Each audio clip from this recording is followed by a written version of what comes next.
Sobat Pembelajar, ketemu lagi bersama saya Coach Syahidin. Kali ini saya akan sedikit membahas tentang pola asuh anak. Di video kali ini saya akan membagi pola asuh anak berdasarkan 3 hal.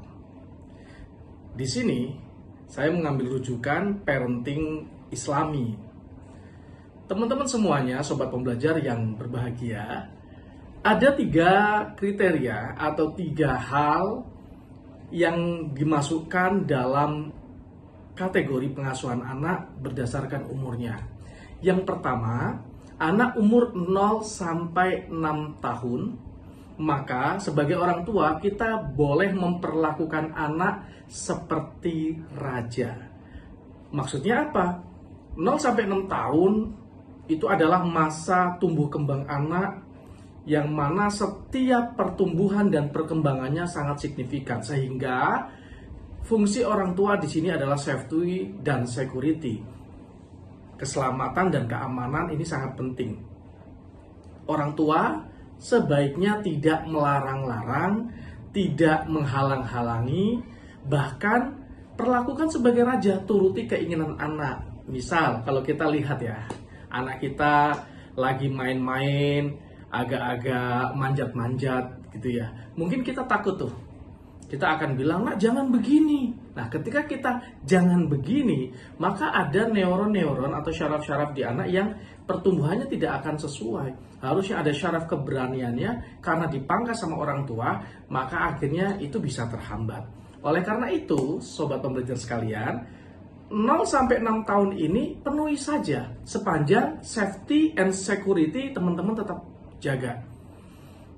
Dalam hal gadget misalnya, anak-anak itu minta gadget, ya silahkan penuhi. Tapi ingat, ada safety and security. Safety terhadap gadget berarti keamanannya. Jangan sampai akses-akses situs dewasa itu bisa diakses sama anak. Kemudian security, ya keamanannya.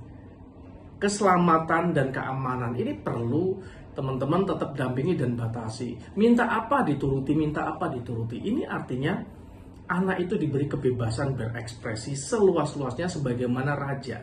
Jadi kalau kita memperlakukan seperti raja, ini kan sepertinya kita harus nurutin semuanya. Tapi sesuai batasan yang tadi adalah safety and security.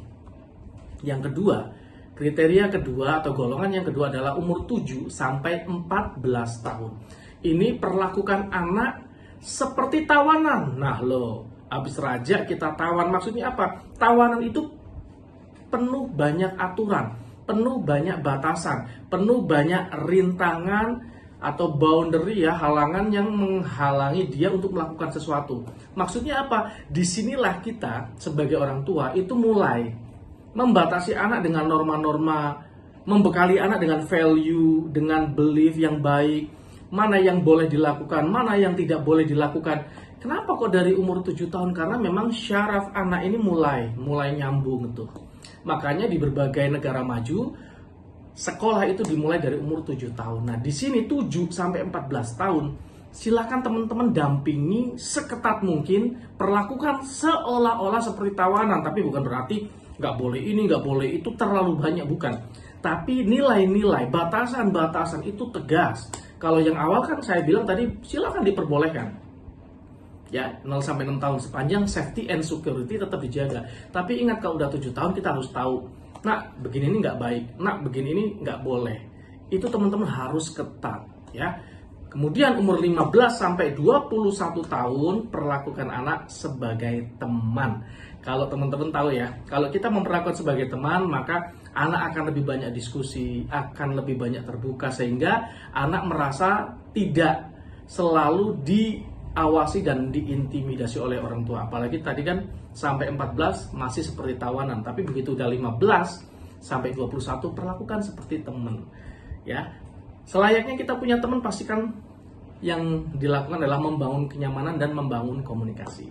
Jadi itu 3 kriteria di pengelompokan pengasuhan anak berdasarkan umurnya dan berdasarkan rujukan Islam. 0 sampai 6 tahun perlakukan sebagai raja, 7 sampai 14 tahun perlakukan sebagai tawanan, 15 sampai 21 tahun sebagai teman. Salam sukses Sobat Pembelajar.